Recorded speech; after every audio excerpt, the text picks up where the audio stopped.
नमस्कार, आप देख रहे हैं डीडी न्यूज। आपके साथ मैं हूं गौरव श्रीवास्तव। तो चलिए बुलेटिन की शुरुआत करते हैं और सबसे पहले नजर डालते हैं इस वक्त की हेडलाइंस पर। नई दिल्ली रेलवे स्टेशन पर स्थिति सामान्य। शनिवार रात हुई दुर्घटना में 18 की हुई मौत। जांच के लिए 2 सदस्यीय कमेटी का गठन। 15 घायलों में से 11 को अस्पताल से मिली छुट्टी। सरकार ने परिजनों को रिकॉर्ड टाइम में भुगतान की अनुग्रह राशि।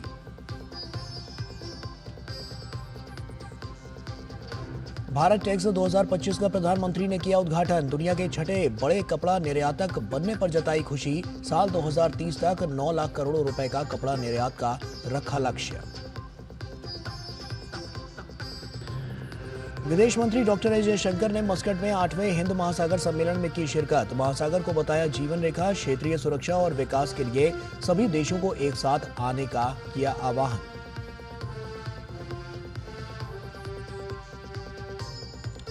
कांग्रेस सांसद गौरव गोगोई की पत्नी एलिजाबेथ के पाकिस्तान आईएसआई लिंक की जांच करेगी एसआईटी। असम के मुख्यमंत्री हेमंत बिस्वा शर्मा ने पाकिस्तानी नागरिक अली तौकीर शेख के खिलाफ प्राथमिकी दर्ज करने का दिया निर्देश। और इंडियन प्रीमियर लीग के 18वें सत्र के कार्यक्रम की हुई घोषणा। 22 मार्च को पहला मुकाबला ईडन गार्डन्स में केकेआर और रॉयल चैलेंजर्स बेंगलुरु के बीच। 13 जगहों पर खेले जाएंगे कुल 74 मुकाबले। और आइए अब बुलेटिन की शुरुआत करते हैं। शनिवार शाम नई दिल्ली रेलवे स्टेशन में हुई भगदड़ की घटना में 18 लोगों की मृत्यु हो गई है, जबकि 13 लोग घायल हैं। इस घटना के उच्च स्तरीय जांच के आदेश के बाद समिति के सदस्यों ने जांच भी शुरू कर दी है। इस घटना के बाद से तुरंत हालात को काबू में करने के लिए पूरा रेलवे अमला मौके पर पहुंच गया और सामान्य परिचालन शुरू कराया गया। कल के बाद से लेकर अभी तक हालात सामान्य हैं और भीड़ को नियंत्रित करने के लिए अतिरिक्त सुरक्षा बलों को तैनात किया गया है।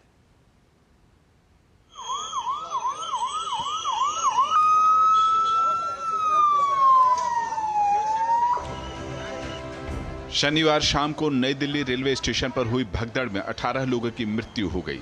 ये घटना उस समय हुई जब शाम करीब 9 बजे के आसपास प्लेटफॉर्म नंबर 14 और 15 पर यात्रियों की भीड़ अचानक से ज्यादा बढ़ गई, जिसके बाद रेलवे ने भीड़ को देखते हुए स्पेशल ट्रेन चलाने का फैसला किया। बढ़ते भीड़ के दबाव के बीच यात्रियों का एक प्लेटफॉर्म से दूसरे प्लेटफॉर्म जाने की जल्दबाजी में ये हादसा हो गया। फुटओवर ब्रिज से जो सीढ़ियाँ प्लेटफॉर्म 14-15 पर आती हैं, उसी पे एक पैसेंजर के फिसलने से जो उनके पीछे के पैसेंजर थे वो उनके ऊपर गिर गए, इसकी चपेट में आ गए, जिसके कारण दुखद घटना घटित हुई है। घटना के बाद रेलवे ने मृतकों के परिजनों को 10 लाख रुपए की अनुग्रह राशि देने का ऐलान किया, तो घायलों को 2.5 लाख रुपए और इलाज का बंदोबस्त भी किया गया है।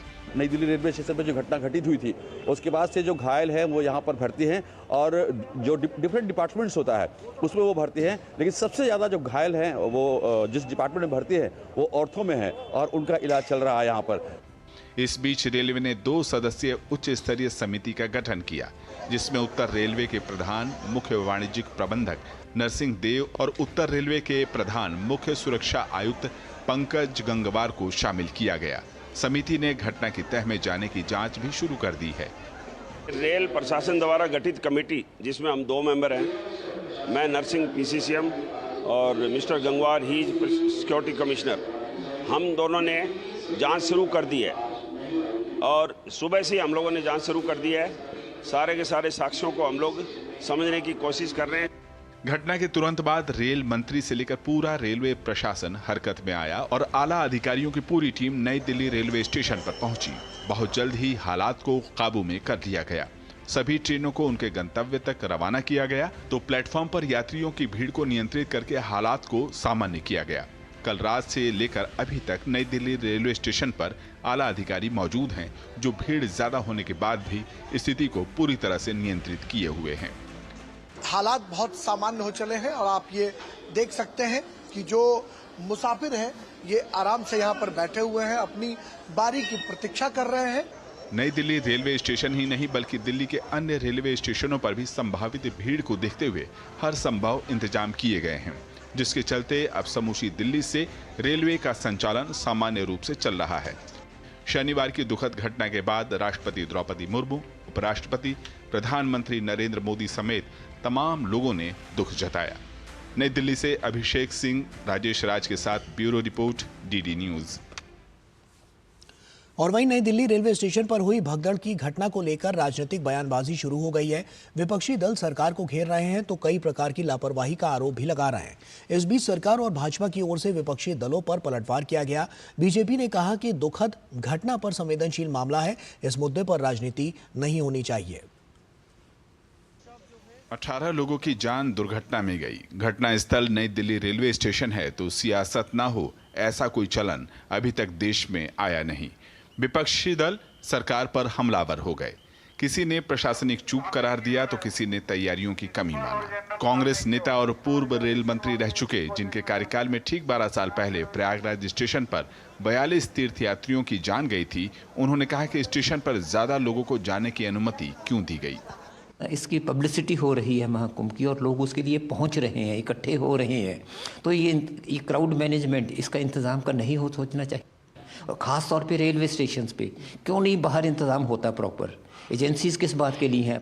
भाजपा की ओर से अजय आलोक ने घटना पर दुख जताया। उन्होंने कहा कि सरकार घटना को लेकर पूरी तरह से संवेदनशील है। कल रात में जो दिल्ली में हुआ वो बहुत दुखद है और रात से ही हमारे पार्टी के प्रदेश अध्यक्ष वीरेंद्र सचदेवा, एलजी साहब, सबको ही अस्पताल में जाके घायलों को उन्होंने देखा है और हर संभव मदद पहुंचाने की कोशिश की जा रही है। अब सब कुछ सामान्य है, लेकिन 18 लोग की जो मृत्यु हुई वो बहुत दुखद है। भीड़ का बेहतर प्रबंधन कैसे हो, भगदड़ जैसी स्थिति से कैसे निपटा जाए, इसे लेकर क्या मानक हों, ये सभी घटना की जांच पूरी होने के बाद सामने आएगा। लेकिन दुर्घटना पर राजनीतिक दलों में इतनी सुचिता तो होनी चाहिए कि दोषारोप के अलावा लोगों के दुख की घड़ी में संवेदनशील बने रहें। अब लालू यादव को ही देख लीजिए, उन्होंने तो घटना की आड़ में कुंभ के आयोजन को ही फालतू बता दिया। अब इसे सिर्फ सियासी बयान नहीं कहा जाएगा तो क्या कहा जाएगा। Bureau report, DD news. शनिवार रात करीब 9 बजे के आसपास नई दिल्ली रेलवे स्टेशन पर एकाएक भीड़ का दबाव बढ़ने लगा और कुछ ही देर में प्लेटफॉर्म नंबर 14 के फुटओवर ब्रिज पर हुई भगदड़ में 18 जिंदगियां खत्म हो गईं। कोई महाकुंभ जा रहा था तो कोई अपने घर के लिए निकला था। किसी ने अपने परिजनों को खो दिया तो किसी ने अपने दोस्त को हमेशा के लिए गंवा दिया। सरकार ने मृतकों के परिजनों को आर्थिक सहायता दी है तो घायलों के इलाज का ख्याल भी रखा है, लेकिन अपनों को खोने का गम इतना बड़ा है कि उसे कैसे भी मिटाया नहीं जा सकता। कुंभ जाने के लिए शनिवार को अभूतपूर्व भीड़ उमड़ी। नियमित ट्रेन लेट थी। प्रयागराज या पटना की ओर जाने वाली ट्रेन अधिकांशतः 11, 12, 13, 14 या 15 नंबर प्लेटफॉर्म से ही संचालित होती हैं। ऐसे में स्पेशल ट्रेन की ओर बढ़ती भीड़ और अफरा तफरी में लोग दबते चले गए। पूनम देवी की पति की मृत्यु इस घटना में हो गई। उन्हें छपरा जाना था। आदमी सब उनका दाब दिया, इतना ना आदमी एक बैग हो गया कि उनको आदमी सब दाब दिया। बिहार जा रहे थे, छपरा जिला। संजय भी चश्मदीद हैं। वे 12 लोगों के साथ प्रयागराज जा रहे थे। प्लेटफॉर्म पर पहुंचे तो जीने पर उनका पूरा परिवार दब गया। सभी लोग सुरक्षित बच गए, लेकिन उनकी बहन पिंकी की मृत्यु हो गई। हम करीब 8 बजे करीब रेलवे स्टेशन पहुंचे थे। रेलवे स्टेशन पहुंचने के बाद जीने से नीचे प्लेटफॉर्म की तरफ जा रहे थे। जीने पर भीड़ में हमारा परिवार दब गया। प्लेटफॉर्म 14-15 पर यात्रियों की भीड़ थी। लोग इंतजार कर रहे थे। घटना स्थल पर मौजूद तुषार ने बताया कि कैसे लोग एक दूसरे के ऊपर गिरते चले गए। घटना से तुषार विचलित नहीं हुए। उन्होंने इंसानियत का परिचय दिया और घायलों को नजदीकी अस्पताल तक पहुंचाया। आपने एक बच्ची को जब वहाँ पर जब घायल हो गई थी तो आप उसे हॉस्पिटल ले गए थे? जी सर, वो जो जिनकी वो बेटी थी उनकी वाइफ भी बेहोश थी और उनका बेटा वो 4 साल का बता रहे थे, वो खो चुका था। तो वो रो रहे थे, अपनी पत्नी को जगाने की कोशिश कर रहे थे, बेहोशी से हटाने की कोशिश कर रहे थे और बोल रहे थे कि भैया मेरी बेटी को भी बचा लो, बेटी को भी। तो उनको पहले हमने उनसे अपना नंबर एक्सचेंज करा कि वो ये ना हो कि मेरी बेटी खो गई। नंबर दिया, उनका लिया और उनकी बेटी को उठाकर हम हॉस्पिटल गए। फिर वहाँ पे उसको बोल दिया था डॉक्टर ने कि हम रिटर्न में नहीं दे सकते, पर ये डेथ है। तो फिर हमारी दूसरी लोकनायक हॉस्पिटल की एम्बुलेंस करवाई पुलिस, वो हॉस्पिटल वालों ने, तो हमें लोकनायक हॉस्पिटल भेजा। उनकी माँ का क्या हुआ? सर, उनकी माँ भी फिर लोकनायक हॉस्पिटल में पुलिस वो एम्बुलेंस के जरिए आ गई थी। दुख के निशान मिटाए तो नहीं जा सकते, लेकिन सरकार अपने प्रयासों से परिजनों के दर्द को कम करने में जुट गई है। आर्थिक सहायता के अलावा हर संभव मदद बड़ी संजीदगी से कर रही है। कुमार आलोक के साथ ब्यूरो रिपोर्ट, डीडी न्यूज। और शनिवार को नई दिल्ली रेलवे स्टेशन के प्लेटफॉर्म नंबर 14 की ओर जाने वाले फुट ओवर ब्रिज पर हुई भगदड़ के बाद रेलवे प्रशासन और सुरक्षा बलों की तत्परता के कारण स्थिति को जल्द ही नियंत्रित कर लिया गया। सीआरपीएफ और आरपीएफ के जवान लगातार यात्रियों की सहायता कर रहे हैं, जिससे अब हालात पूरी तरह से सामान्य हो गए हैं। ट्रेनों के संचालन भी सुचारू रूप से जारी हैं और यात्रियों को किसी तरह की असुविधा नहीं हो रही है। डीडी न्यूज की संवाददाता डॉक्टर सुयश शर्मा ने नई दिल्ली रेलवे स्टेशन की ताज़ा स्थिति का जायजा लिया।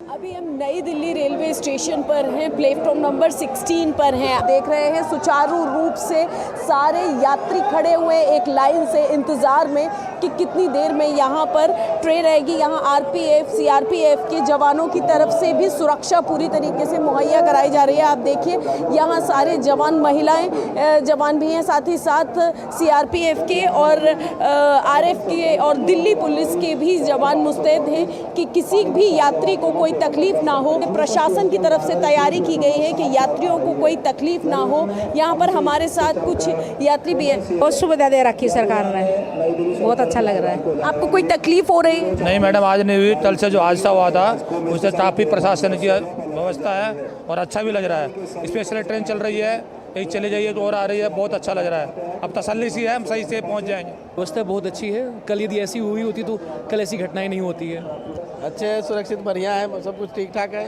हम लोग सही सलामत चले जाए, सही से आ जाए, इससे बढ़िया कुछ नहीं। सही सलामत चले जाएंगे अपना आराम से। साफ सफाई दिख रहा है, पूरा प्रशासन लगी पड़ी है, फौज लगी पड़ी है। हम लोगों के लिए बढ़िया है, सबके लिए बढ़िया है कि भाई अपना आराम से चढ़ जाएगा, चला जाएगा। और यहाँ आप देख रहे हैं एक सामान्य जो वातावरण होना चाहिए रेलवे स्टेशन का, वो यहाँ पर बना हुआ है। सामान्य रूप से यात्री जा रहे हैं। आज कोई परेशानी नहीं हुई, बहुत आराम से टिकट भी मिली है, बहुत आराम से आगे बैठा भी है। प्रशासन सारा लगा हुआ है और बहुत आराम से बैठे हुए। सीट बैठ गया आराम से, कोई भगदड़ नहीं हुआ है। बढ़िया व्यवस्था है, ठीक है। स्पेशल ट्रेनें चलाई जा रही हैं योगी जी की तरफ से।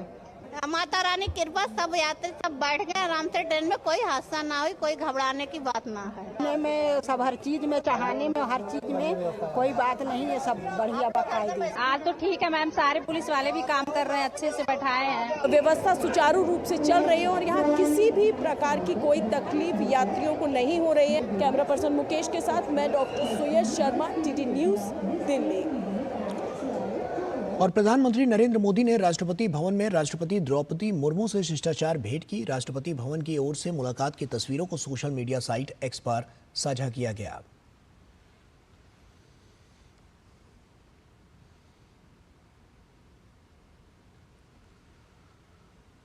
प्रधानमंत्री नरेंद्र मोदी ने दिल्ली के भारत मंडपम में भारत टेक्स 2025 का उद्घाटन किया। कपड़ा जगत के इस बड़े आयोजन में 120 से अधिक देशों के लोग भागीदारी कर रहे हैं।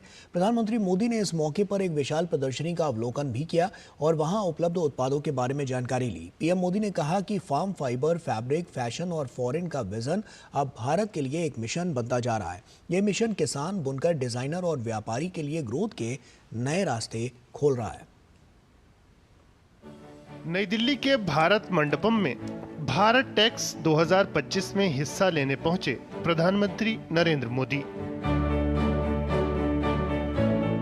120 से अधिक देशों की भागीदारी ने कार्यक्रम को संपूर्ण वस्त्र मूल्य श्रृंखला का वैश्विक मंच बना दिया है। पीएम ने विशाल प्रदर्शनी का अवलोकन किया और वहां उपलब्ध उत्पादों के बारे में जानकारी ली। पीएम ने प्रदर्शकों से संवाद किया और उन्हें कई अहम सुझाव भी दिए। कपड़ा उद्योग से जुड़े इस सबसे बड़े मंच को संबोधित करते हुए पीएम ने बीते एक दशक में टेक्सटाइल क्षेत्र में हुई प्रगति का जिक्र किया। पिछले वर्ष भारत के टेक्सटाइल और एप्रल एक्सपोर्ट्स में 7% की बढ़ोतरी हुई है। आज हम दुनिया के छठे सबसे बड़े टेक्सटाइल और एप्रल्स एक्सपोर्टर है। हमारा टेक्सटाइल निर्यात 3 लाख करोड़ रुपए तक पहुंच चुका है।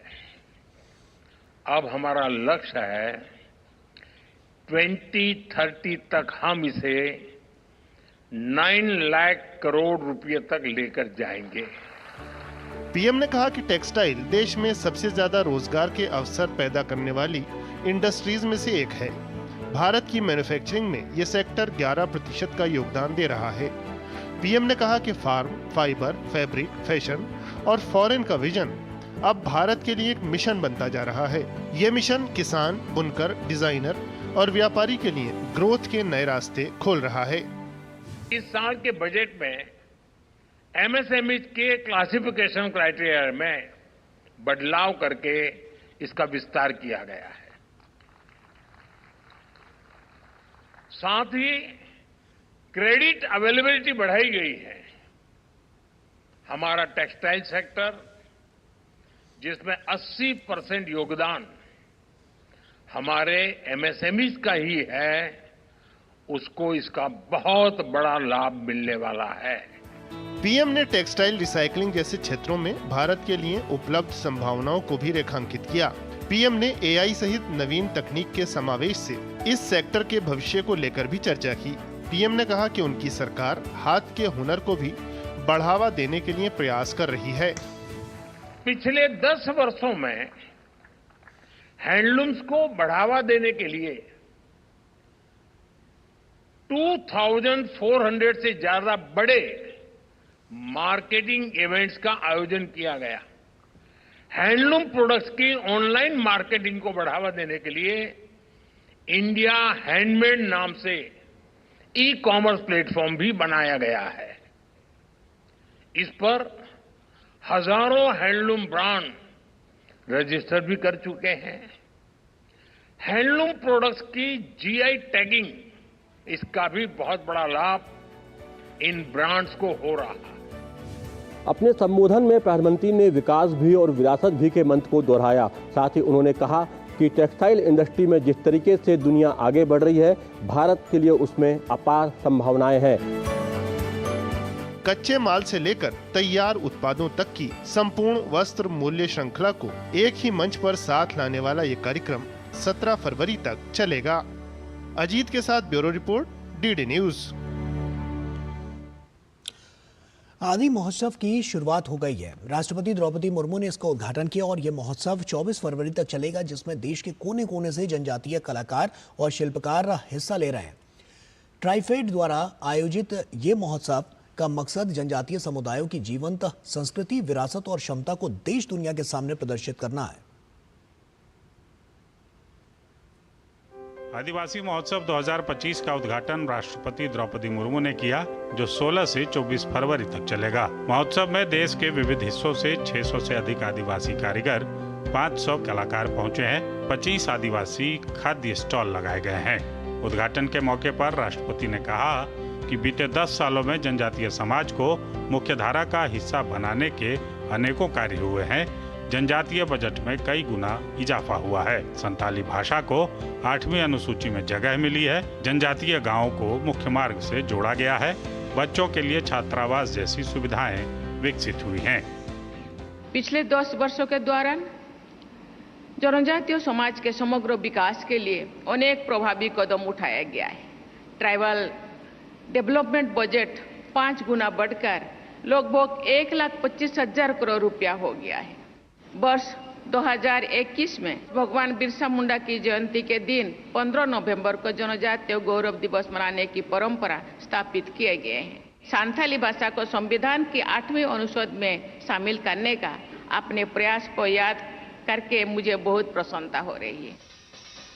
आदि महोत्सव पर बोलते हुए जनजातीय कार्य मंत्री जुएल ओराम ने कहा कि पिछले सरकारों ने जनजातीय समाज को पहचानने में 50 साल की देरी की।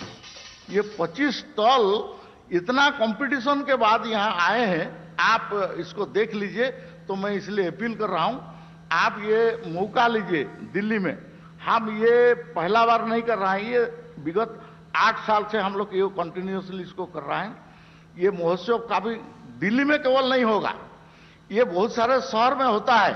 450 से ज्यादा महोत्सव हम लोग कर चुके हैं और इसमें से बहुत सारे हजारों ट्राइबल लोग यहाँ आपका इन्वॉल्व हुए हैं। आदि महोत्सव ने जनजातीय समाज को एक मंच दिया है। उस मंच पर समाज की संस्कृति है, विरासत है, विरासत के साथ उनकी शिल्पकारी है जो जनजातीय समाज को मुख्य धारा का हिस्सा बना रहा है।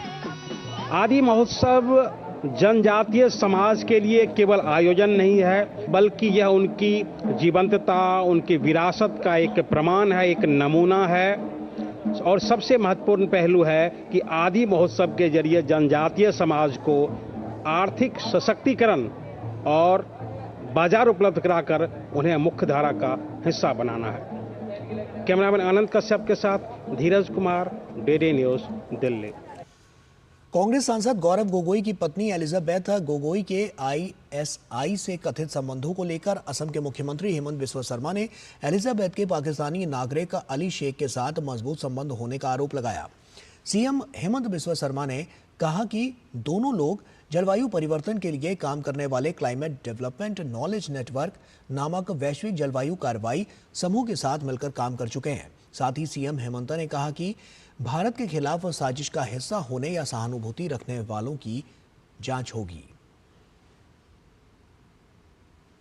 Furthermore, both Mr. Ali Sheikh and Srimati Elizabeth Gogoi, a British national, have been a part of global climate action group called the Climate and Development Knowledge Network, which operates both in India and Pakistan.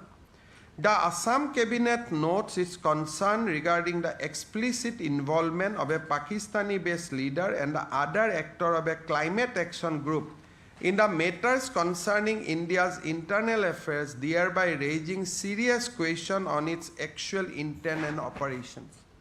Additionally, the Assam Cabinet directs an extensive inquiry to be conducted to ascertain whether these activities are part of a larger conspiracy and to identify any sympathizer or associate within Assam and across India who may be aiding Mr. Sheikh's anti-India agenda.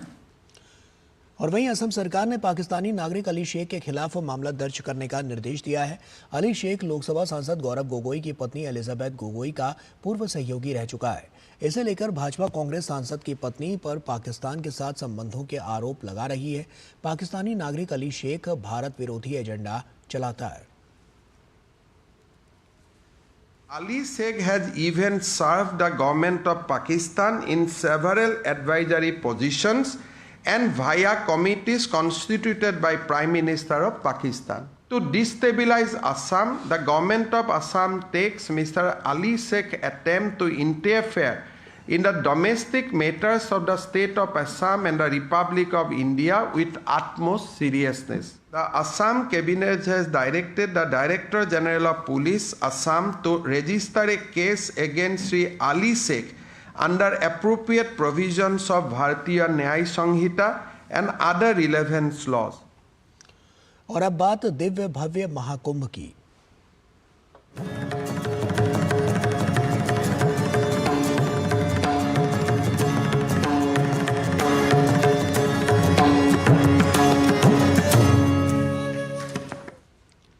तेरह जनवरी से शुरू हुए महाकुंभ में अब तक 51 करोड़ से ज्यादा श्रद्धालु पवित्र स्नान कर चुके हैं और आज भी लाखों की संख्या में लोगों ने संगम में डुबकी लगाई।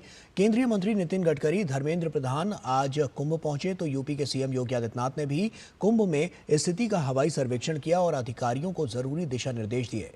यूपी की राज्यपाल आनंदी पटेल ने भी आज प्रयागराज का दौरा किया और व्यवस्था की जानकारी हासिल की। इस बीच पुलिस और प्रशासनिक अधिकारी प्रयागराज शहर और मेला क्षेत्र में इंतजामों को दुरुस्त रखने में लगातार मेहनत कर रहे हैं। भारत की आध्यात्मिकता, एकात्मता, समता और समरसता का जीवन प्रतीक है महाकुंभ।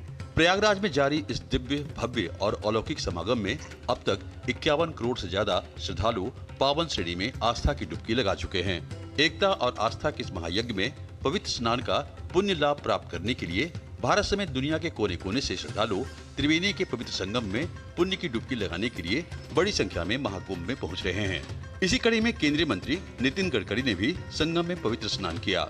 इस दौरान उन्होंने बेहतर इंतजाम के लिए राज्य सरकार की प्रशंसा की। वहीं दूसरी ओर केंद्रीय शिक्षा मंत्री धर्मेंद्र प्रधान भी महाकुंभ पहुंचे और त्रिवेणी संगम में आस्था की डुबकी लगाई। उन्होंने कहा कि महाकुंभ सनातन सभ्यता, संस्कृति, दर्शन और हमारी शाश्वत परंपराओं के जीवंत होने का प्रमाण है। हजारों लोग अपनी गाड़ियाँ लेकर निकले हुए हैं। मुझे लगता है बहुत अच्छा और गंगा माता का आशीर्वाद हम सबको मिलेगा और निश्चित रूप से विश्व का कल्याण होगा और सबका कल्याण हो, ये हमारी भावना और यही आशीर्वाद हमसे। मैं मेरी जिंदगी का एक अत्यंत आनंदमय क्षण में, पवित्र क्षण में मैं आज पहुंचा हूं। मैं भगवान के प्रति, महाप्रभु जगन्नाथ के प्रति, मां गंगा के प्रति, त्रिवेणी संगम के प्रति मैं नमस्कार करता हूं। इस बीच राज्य सरकार लगातार श्रद्धालुओं की सुविधा के लिए प्रयासरत है। प्रदेश की राज्यपाल आनंदीबेन पटेल ने रविवार को महाकुंभ में पहुंचकर वहां की स्थिति का जायजा लिया। इसके अलावा मुख्यमंत्री योगी आदित्यनाथ ने महाकुंभ क्षेत्र का हवाई सर्वेक्षण किया। यूपी सीएम ने साथ ही कुंभ की आस्था और जलवायु परिवर्तन सम्मेलन का शुभारंभ करते हुए कहा कि हम सभी की एकता इस देश की अखंडता का आधार बनेगी। महाकुंभ का संदेश या महाकुंभ से संदेश, एकता से ही अखंड रहेगा ये देश, एकता से ही अखंड रहेगा ये देश। हम सबकी एकता इस देश की अखंडता का आधार है। वही साधु संतों के अलावा धर्माचार्य और श्रद्धालु भी महाकुंभ के सफल आयोजन के लिए प्रदेश सरकार की सराहना करते नहीं थक रहे हैं। बहरहाल महाकुंभ का यह आयोजन न केवल पावन त्रिवेणी में पवित्र स्नान करने का अवसर है, बल्कि सनातन संस्कृति के मूल तत्वों को आत्मसात करने का भी एक माध्यम है। हमारी ही संस्कृति कहती है धर्मो रक्षते रक्षता, और हमारी ही संस्कृति कहती है वसुधैव कुटुंबकम, और इसी का साक्षात्कार कर रहे हैं महाकुंभ के दौरान। इस तरह के वैदिक अनुष्ठान जो विकास भी और विरासत दोनों को साथ लेकर चल रहे हैं। कैमरा पर्सन रमाकांत के साथ अश्विनी कुमार मिश्र, डीडी न्यूज, महाकुंभ नगर, प्रयागराज। और महाकुंभ 2025 में दिव्य ज्योति वेद मंदिर द्वारा आयोजित अखंड रुद्री पाठ महादिव्यानुष्ठानम ने एक ऐतिहासिक उपलब्धि प्राप्त करते हुए विश्व का सबसे बड़ा रिले जाप का विश्व रिकॉर्ड स्थापित किया है। ये महाअनुष्ठान भारत की प्राचीन वैदिक परंपरा के गौरव को पुनर्स्थापित करने वाला अद्वितीय आध्यात्मिक आयोजन हुआ। 33 दिनों तक अनवरत वैदिक मंत्रोच्चार किया जाता रहा, जिसे Asia book of record, India book of record और इंटरनेशनल बुक ऑफ रिकॉर्ड्स में दर्ज किया गया है। प्रयागराज में गंगा, यमुना और सरस्वती का संगम होता है। प्रयागराज में महाकुंभ का आयोजन होता है और महाकुंभ 2025 में विश्व कीर्तिमान बना है, क्योंकि सबसे ज़्यादा संख्या में श्रद्धालुओं ने पवित्र त्रिवेणी में पुण्य स्नान किया है। विश्व कीर्तिमान अगर श्रद्धालुओं के स्नान का बना है, तो विश्व कीर्तिमान इस महाकुंभ नगर में अनेक अनुष्ठानों द्वारा भी बना है। ऐसा ही एक अनुष्ठान है दिव्य ज्योति वेद मंदिर का अखंड रुद्री पाठ महादिव्य अनुष्ठान, जहां पर धर्म, विज्ञान, संस्कृति का त्रिवेणी का संगम हुआ है, जहां पर वैदिक मंत्रोच्चारण का सतत संहिता पाठ किया गया है और जिसे कि एशिया बुक ऑफ रिकॉर्ड्स ने मान्यता दी है। एशिया बुक ऑफ रिकॉर्ड्स और इंडिया बुक ऑफ रिकॉर्ड्स ने इस विश्व कीर्तिमान को पंजीकृत किया है। वेद का प्रभाव है, ये पूरी दुनिया के अंदर पहुंचे और लोग इस वाइब्रेशन को समझ पाएं, जो विज्ञान है, जो हमारा सनातन विज्ञान है, उसको समझ पाएं। इस वजह ये प्लानिंग इसलिए बनी कि यहाँ एक गंगा के किनारे और ब्रह्मज्ञानी बच्चे हैं, ये सारे भाई बहन जो भी जितने भी हैं, ये ब्रह्मज्ञानियों के द्वारा ये वेद पाठ किया जाए। अखंड रुद्रीपाठ महादिव्यानुष्ठान का उद्देश्य यह है कि विश्व शांति और आध्यात्मिक सामंजस्य का संवर्धन हो, पर्यावरणीय शुद्धिकरण और सामंजस्य का स्थापना हो। अखंड रुद्रीपाठ महादिव्यानुष्ठान भारत की सांस्कृतिक और आध्यात्मिक विरासत का अंतर्राष्ट्रीय मंच पर सशक्त प्रस्तुतिकरण है। यहाँ पर अध्यात्म ज्ञान के विषय में बताया जा रहा है और केवल बताया नहीं जा रहा, ईश्वर को देखा जाता है। ईश्वर का साक्षात दर्शन अनुभव है ब्रह्म ज्ञान के माध्यम से। ये ज्ञान भी यहाँ पर दिया जा रहा है और इस अध्यात्म के कारण ही जितनी भी शांति है वो हमें मनुष्य को अपने आप प्राप्त हो जाती है जब वो ध्यान साधना करता है। दुनिया यहाँ पर देखती है कि किस तरीके से नए भारत का अभ्युदय हो रहा है, किस तरीके से भारत विकास और विरासत को साथ लेकर चल रहा है।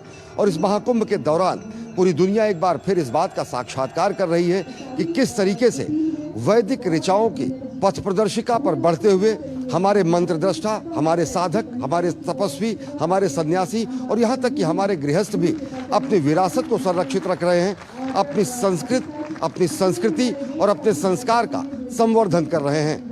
कैमरा पर्सन रमाकांत के साथ अश्विनी कुमार मिश्र, डीडी न्यूज, महाकुंभ नगर, प्रयागराज। और प्रयागराज महाकुंभ में पवित्र स्नान करने वाले श्रद्धालुओं का आंकड़ा 52 करोड़ के पार पहुंच चुका है, जो कि भारत और चीन की कुल आबादी के बाद सबसे बड़ी संख्या है। 13 जनवरी से शुरू हुए दुनिया के इस सबसे बड़े मानव समागम में व्यवस्थाएं कैसी चल रही हैं, इसको लेकर यहां आए श्रद्धालुओं से बातचीत की हमारे संवाददाता अश्विनी मिश्र ने। 13 जनवरी से तीर्थराज प्रयागराज में महाकुंभ का आयोजन अहर्निश अनवरत जारी है। अब तक 52 करोड़ से अधिक श्रद्धालुओं ने पवित्र त्रिवेणी में पवित्र स्नान किया है। ये इतनी बड़ी संख्या है कि केवल भारत और चीन की जनसंख्या ही इससे ज्यादा है। ये दुनिया का जीवंत आश्चर्य इसलिए है क्योंकि यहाँ बगैर किसी निमंत्रण के इतनी बड़ी संख्या में श्रद्धालु पहुंचे हैं। 14 फरवरी की तारीख महाकुंभ 2025 के आयोजन में याद रखी जाएगी, जब 50 करोड़ का आंकड़ा पवित्र त्रिवेणी पर श्रद्धालुओं ने स्नान करके विश्व कीर्तिमान रचा। ये पहला ऐसा आयोजन है जो कि दुनिया को चकित कर देने के लिए पर्याप्त है, मुदित कर देने के लिए पर्याप्त है, और साथ ही साथ दुनिया इस तरीके से देखकर चलती है कि किस तरीके से सत्य सनातन शाश्वत की धारा में हर कोई आकर मिलता चला जाता है। बहुत सारे श्रद्धालु देश के अलग अलग हिस्सों से, दुनिया के अलग अलग हिस्सों से यहाँ पर पहुँचे हैं। अलग अलग तरीके की बातें सोशल मीडिया या फिर नकारात्मक बातें भी की जाती हैं।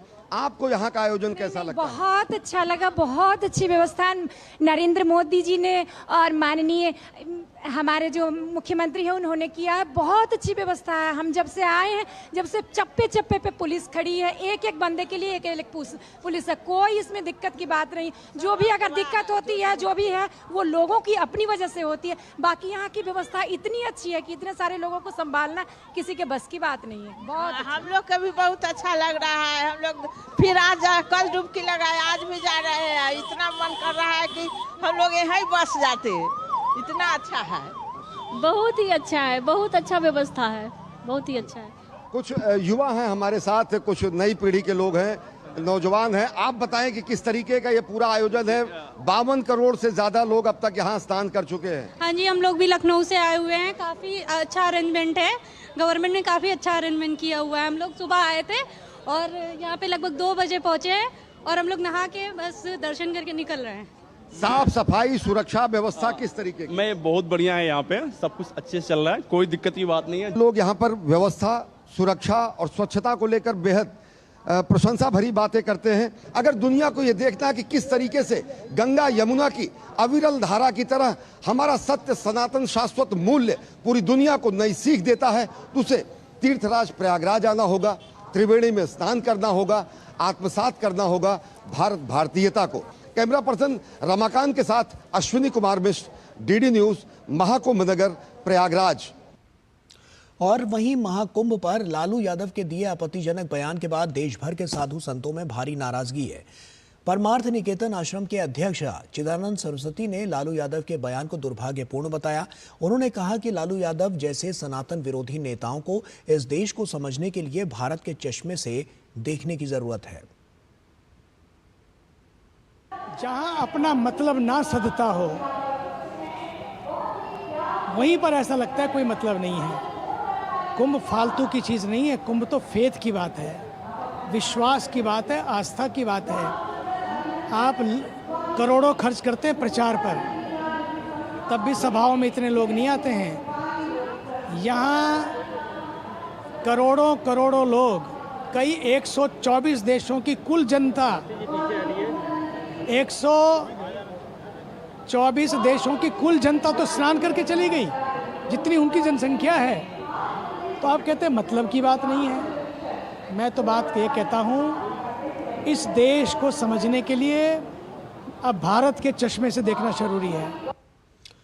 और रेल मंत्रालय ने नई दिल्ली रेलवे स्टेशन पर मची भगदड़ के एक दिन बाद रविवार को कहा कि भविष्य में ऐसी किसी भी अप्रिय घटना से बचने के लिए कई उपाय किए गए हैं। रेल मंत्रालय द्वारा जारी एक प्रेस बयान में बताया गया है कि प्रयागराज की ओर जाने वाली सभी विशेष ट्रेनें प्लेटफॉर्म नंबर 16 से चलाई जाएंगी। इसलिए प्रयागराज जाने के इच्छुक सभी यात्री नई दिल्ली रेलवे स्टेशन के अजमेरी गेट की तरफ से आएंगे और जाएंगे। बयान में बताया गया है कि सभी प्लेटफॉर्म से नियमित ट्रेनें हमेशा की तरह चलती रहेंगी। ये उपाय ज़्यादा भीड़ भाड़ वाले समय में भीड़ को एक प्लेटफॉर्म पर इकट्ठा होने से रोकने की दिशा में एक कदम है। मंत्रालय ने यात्रियों की सहायता के लिए नई दिल्ली रेलवे स्टेशन पर रेलवे पुलिस बल और राजकीय रेलवे पुलिस बलों की तैनाती भी की है। और इसे बढ़ा भी दिया गया है। उत्तर रेलवे ने प्रयागराज की ओर जाने वाले लोगों की अतिरिक्त संख्या को कम करने के लिए रविवार शाम 7 बजे तक 3 विशेष ट्रेनें चलाई। प्रयागराज की ओर जाने वाली नियमित ट्रेनों के अलावा शाम के समय की व्यस्ततम मांग को पूरा करने के लिए एक और विशेष ट्रेन रात 9 बजे रवाना हुई। प्रयागराज की ओर जाने वाले यात्रियों की भारी भीड़ को देखते हुए भारतीय रेलवे ने महाकुंभ के श्रद्धालुओं के लिए 17 फरवरी को 5 अतिरिक्त विशेष ट्रेनें निर्धारित की हैं। मंत्रालय ने यात्रियों से अफवाहों पर ध्यान न देने का भी अनुरोध किया है और उनसे किसी भी पूछताछ और यात्री सहायता के लिए हेल्पलाइन नंबर 139 पर संपर्क करने को कहा है। केंद्रीय सूचना एवं प्रसारण राज्य मंत्री डॉक्टर एल मुरुगन ने वाराणसी में काशी तमिल संगमम को लेकर कहा कि काशी और तमिल का संबंध 5000 से 10,000 साल पुराना है। ये प्रधानमंत्री के एक भारत श्रेष्ठ भारत कार्यक्रम का हिस्सा है। तमिल लोग चाहे दुनिया के किसी कोने में हो, काशी आना चाहते हैं। काशी और तमिलनाडु का व्यापारिक, सामाजिक और सांस्कृतिक संबंध गहरा है। इस वर्ष का प्रमुख विषय अगस्त ऋषि है, जिन्होंने काशी से दक्षिण भारत में ज्ञान अर्जित किया। संगम में शामिल विद्यार्थियों ने काशी आने को सौभाग्य बताया और काशी विश्वनाथ मंदिर का भ्रमण भी किया। एक भारत श्रेष्ठ भारत के अंतर्गत हमारा प्रधानमंत्री श्री नरेंद्र मोदी जी का एक बहुत बड़ा विजन है, ये काशी तमिल संगम करने के लिए। वो काशी में काशी तमिल का एक बहुत बड़ा संबंध है। ये संबंध आज नहीं, कल नहीं, वो 5,000 का साल का पहले के संबंध है। ओमान की राजधानी मस्कट में आयोजित 8वें हिंद महासागर सम्मेलन को संबोधित करते हुए विदेश मंत्री डॉक्टर एस जयशंकर ने क्षेत्र के विकास एवं सुरक्षा आकांक्षाओं को पूरा करने के लिए समन्वित प्रयासों का आह्वान किया।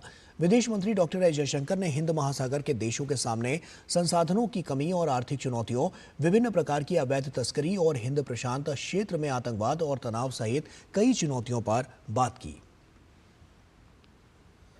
The Indo-Pacific has been witnessing deeper tensions and sharper contestations. The scenario is intrinsically maritime in nature, involving respect for and observance of international law. There are other concerns, some related, some autonomous. Stronger assertions of interest is one issue, concerns about unilateral changes to the status quo another. और वहीं doctor S Jaishankar ने कहा कि हिंद महासागर के दोनों छोर पर उथल पुथल आज अपने चरम पर है। पश्चिम एशिया में एक गंभीर संघर्ष चल रहा है, जिसके और अधिक बढ़ने और जटिल होने की संभावना है। वहीं दूसरी ओर हिंद प्रशांत क्षेत्र में अत्यधिक तनाव और जबरदस्त प्रतिद्वंद्विता देखी जा रही है। In the Middle East or West Asia, there is a serious conflict underway with the potential for further escalation and complication. At the same time, long-standing issues are being revisited, sometimes with a radically different approach. Its maritime consequence is visible in a serious disruption of global shipping with considerable cost to all our countries. और वहीं इस बीच 8वें हिंद महासागर सम्मेलन से अलग विदेश मंत्री doctor S Jaishankar ने अपने ओमान के समकक्ष बद्र अल बुसैदी के साथ बैठक की। इस दौरान दोनों नेताओं ने व्यापार, निवेश और ऊर्जा सुरक्षा में द्विपक्षीय सहयोग पर व्यापक चर्चा की।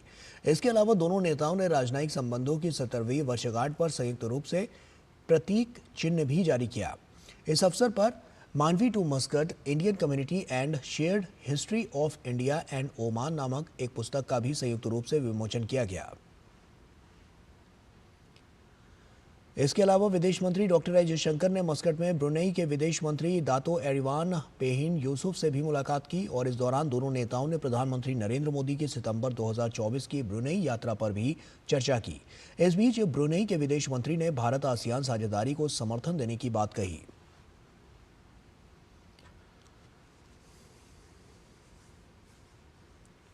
विदेश मंत्री डॉक्टर एस जयशंकर ने बांग्लादेश की अंतरिम सरकार के विदेश मामलों के सलाहकार मोहम्मद तौहीद हुसैन से मुलाकात की। डॉक्टर एस जयशंकर ने इस बात की जानकारी देते हुए अपने सोशल मीडिया प्लेटफॉर्म एक्स पर लिखा कि दोनों देशों के बीच द्विपक्षीय संबंधों के साथ साथ बिम्स्टेक पर भी चर्चा हुई।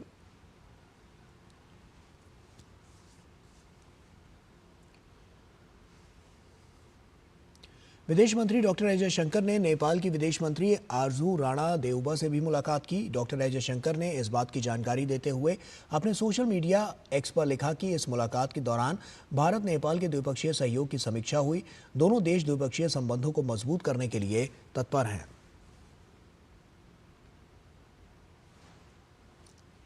रविवार को गुजरात के जूनागढ़ नगर निगम, छाछड़ नगर पालिकाओं और गांधीनगर सहित 3 तालुका पंचायतों के लिए कड़ी सुरक्षा के बीच मतदान हुआ। इसके साथ ही बोटाद और वांकानेर नगर पालिकाओं और राज्य में विभिन्न कारणों से रिक्त हुई स्थानीय और शहरी निकायों की अन्य 124 सीट के लिए भी उपचुनाव के लिए मतदान हुआ। स्थानीय निकायों के लिए ये पहला ऐसा चुनावी मुकाबला है जिसमें गुजरात सरकार के 2023 के फैसले के अनुसार पंचायतों, नगर पालिकाओं और नागरिक निगमों में 27% सीट अन्य पिछड़ा वर्ग के लिए आरक्षित की गई है। इन स्थानीय निकाय चुनावों में कुल 5084 उम्मीदवार मैदान में हैं और 38 लाख से अधिक लोग मतदान के लिए पात्र हैं। मतों की गिनती 18 फरवरी को की जाएगी। वहीं इस बार निकायों की 213 सीट पर मतदान नहीं हो रहा है क्योंकि इस पर उम्मीदवार को निर्विरोध निर्वाचित घोषित कर दिया गया है। इन सभी सीट पर सत्तारूढ़ भारतीय जनता पार्टी ने जीत हासिल की है। छत्तीसगढ़ में पंचायत चुनाव के लिए सोमवार 17 फरवरी को पहले चरण के लिए वोटिंग होनी है। सोमवार को छत्तीसगढ़ के सभी जिलों के 53 ब्लॉक की पंचायतों में वोट डाले जाएंगे। इसके लिए तैयारियां हो चुकी हैं।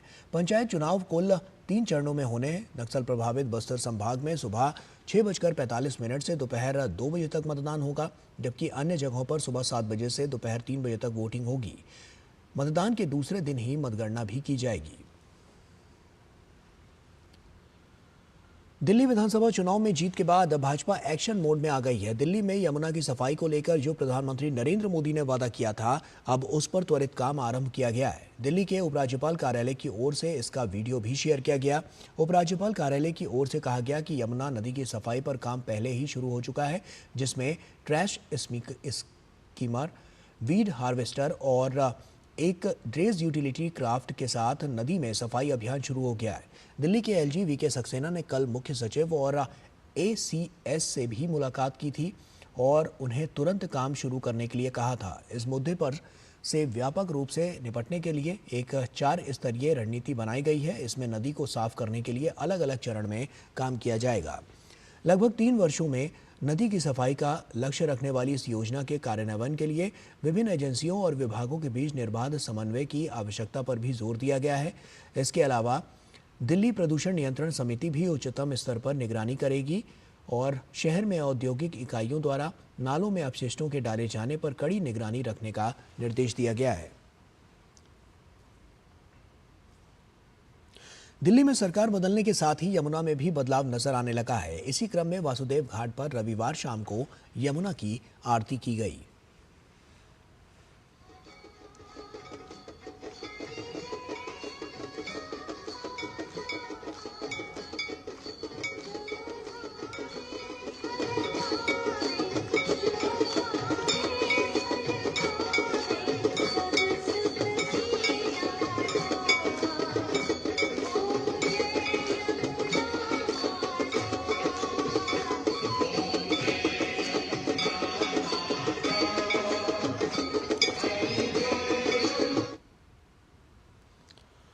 और उधर जम्मू कश्मीर के उपराज्यपाल मनोज सिन्हा ने सांबा में जेसीसी गुरहा इस्लाथिया के 6ठे वार्षिक समारोह में भाग लिया। उपराज्यपाल मनोज सिन्हा ने कार्यक्रम का उद्घाटन किया और संबोधित किया।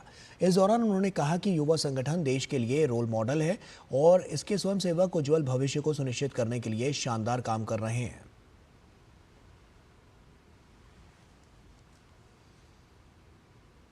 अमेरिकी सरकार के कार्यदक्षता विभाग ने भारत में चुनावों में मतदाताओं की भागीदारी बढ़ाने के लिए किए जाने वाले 2.1 करोड़ अमेरिकी डॉलर के आवंटन में कटौती की घोषणा की है।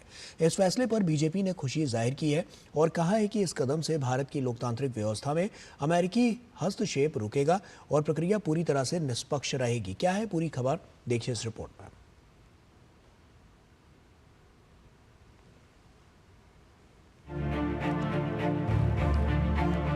अरबपति एलन मस्क के नेतृत्व वाले अमेरिकी सरकार कार्यदक्षता विभाग ने भारत में चुनाव में मतदाताओं की भागीदारी बढ़ाने के लिए किए जाने वाले 2.1 करोड़ अमेरिकी डॉलर के आवंटन सहित व्यय में कई कटौतियों की घोषणा की है। अमेरिका के राष्ट्रपति डोनाल्ड ट्रंप ने पिछले महीने मस्क को नए सरकारी दक्षता विभाग का प्रमुख चुना था। शासन में सुधार और फिजूल खर्ची पर रोक लगाने के लिए विभाग ने शनिवार को एक्स पर एक पोस्ट में इस कटौती की घोषणा की है। विभाग ने कहा कि सोशल मीडिया एक्स पर एक पोस्ट में जानकारी दी गई है कि अमेरिकी करदाताओं के पैसे निम्नलिखित मदों पर खर्च किए जाने वाले थे, जिनमें से सभी को रद्द कर दिया गया है। दुनिया में ऐसे 17-18 देशों की फंडिंग को रोका गया है। सूची में चुनाव और राजनीतिक प्रक्रिया सुदृढ़ीकरण के लिए समूह को 48.6 करोड़ अमेरिकी डॉलर का अनुदान शामिल था, जिसमें मोल्दोवा में समावेशी और भागीदारी पूर्ण राजनीतिक प्रक्रिया के लिए 2.2 करोड़ अमेरिकी डॉलर और भारत में चुनाव में मतदाताओं की भागीदारी बढ़ाने के लिए 2.1 करोड़ अमेरिकी डॉलर शामिल थे। लिस्ट में बांग्लादेश भी शामिल है, जिसका राजनीतिक सुदृढ़ीकरण करने के लिए 2.9 करोड़ अमेरिकी डॉलर की फंडिंग रोकी गई है। भाजपा नेता अमित मालवीय ने इस कदम का स्वागत किया है। उन्होंने सोशल मीडिया एक्स पर लिखा है कि consortium of election and political process strengthening को 486 मिलियन डॉलर, जिसमें मोल्दोवा में समावेशी और भागीदार पूर्ण राजनीतिक प्रक्रिया के लिए 22 मिलियन डॉलर और भारत में मतदान प्रतिशत के लिए 21 मिलियन डॉलर शामिल है। ये निश्चित रूप से भारत की चुनावी प्रक्रिया में बाहरी दखल था। इससे किसे फायदा होता है? निश्चित रूप से सत्ताधारी दल को तो नहीं। अमित मालवीय ने आरोप लगाया है कि विदेशी ताकतों के भारतीय संस्थानों में एक तरह से व्यवस्थित घुसपैठ की जा रही है। उन्होंने कांग्रेस और गांधी परिवार की जॉर्ज सोरोस से साठगांठ को लेकर निशाना साधा और इसे भारत की चुनावी प्रक्रिया पर ग्रहण जैसा करार दिया। Bureau report, DD news. और इंडियन प्रीमियर लीग 2025 के कार्यक्रम की घोषणा हो गई है। प्रतियोगिता का 18वां संस्करण 22 मार्च 2025 से शुरू होगा। वहीं प्रतियोगिता का फाइनल 25 मई को खेला जाएगा। इस सीजन में कुल 13 आयोजन स्थल पर 74 मैच खेले जाएंगे। इनमें 12 डबल हेडर मुकाबले हैं, यानी एक ही दिन में 2 मुकाबले खेले जाएंगे। दोपहर के मुकाबले 3:30 बजे से शुरू होंगे। वहीं शाम के मुकाबलों की शुरुआत 7:30 बजे से होगी। प्रतियोगिता का पहला मुकाबला defending champions Kolkata night Riders और रॉयल चैलेंजर्स बेंगलुरु के बीच 22 मार्च को कोलकाता में खेला जाएगा।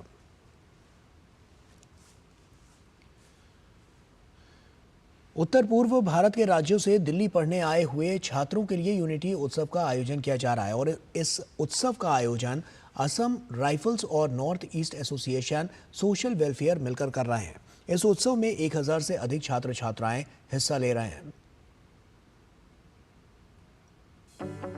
असम राइफल्स और नॉर्थ ईस्ट संगठन सोशल वेलफेयर द्वारा राजधानी दिल्ली में यूनिटी उत्सव का आयोजन किया जा रहा है।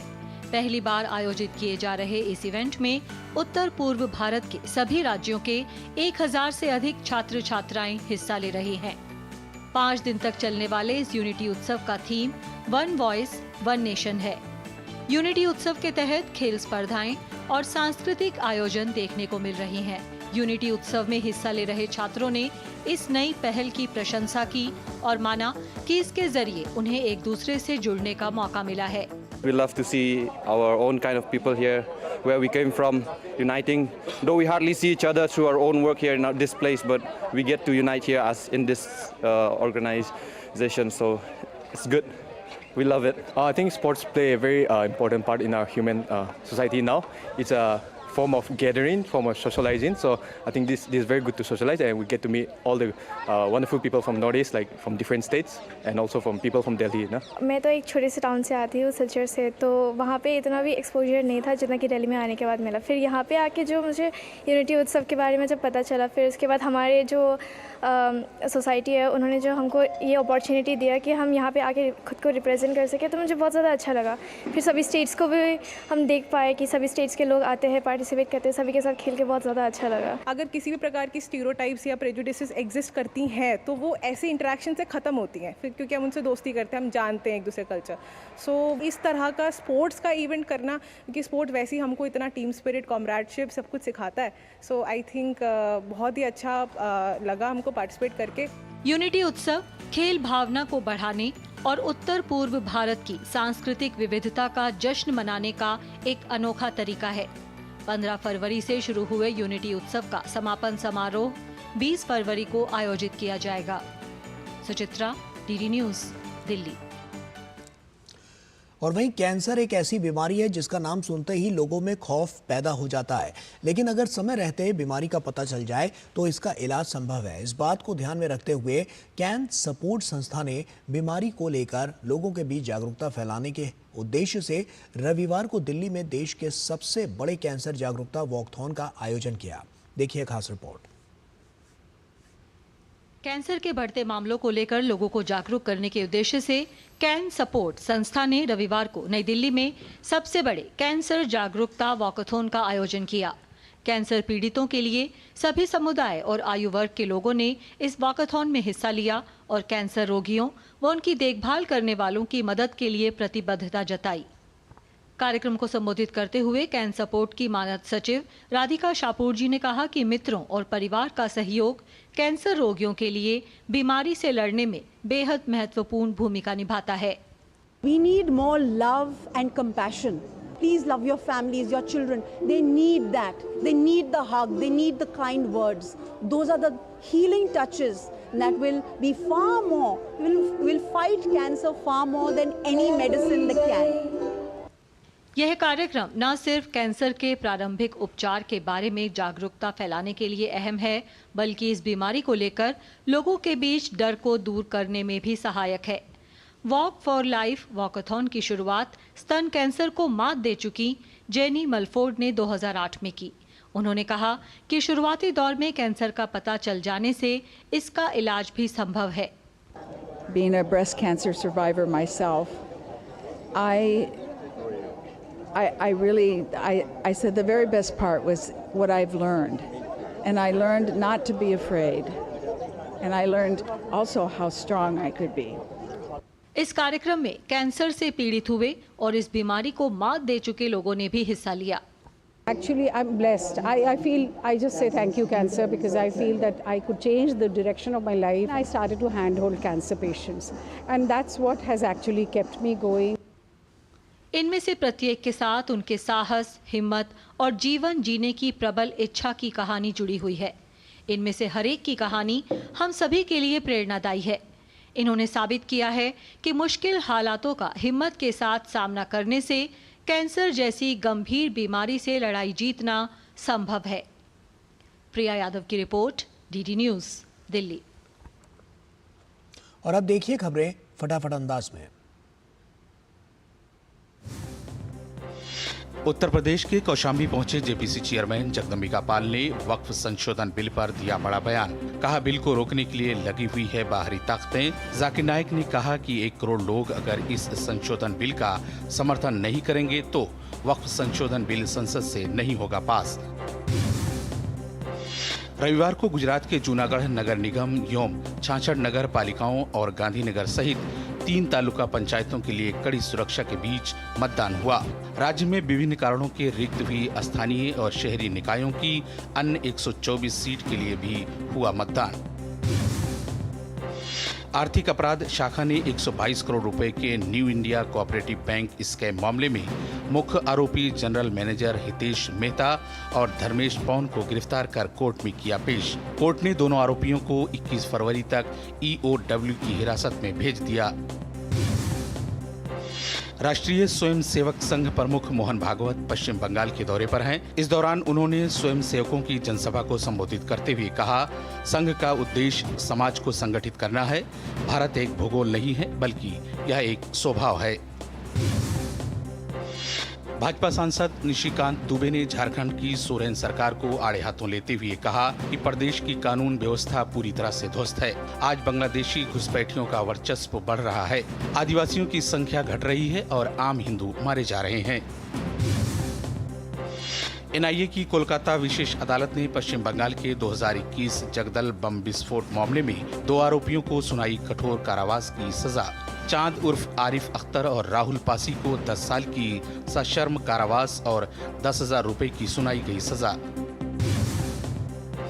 त्रिपुरा के मुख्यमंत्री प्रोफेसर डॉक्टर मानिक साहा ने केंद्रीय मंत्री डॉक्टर जितेंद्र सिंह से मुलाकात की और मौसम पूर्वानुमान, प्रशासनिक मामलों और राज्य में बांस उद्योग को बढ़ावा देने सहित प्रमुख विकास मुद्दों पर चर्चा की। और इसी के साथ फिलहाल इस बुलेटिन में इतना ही। दीजिए इजाजत, नमस्कार।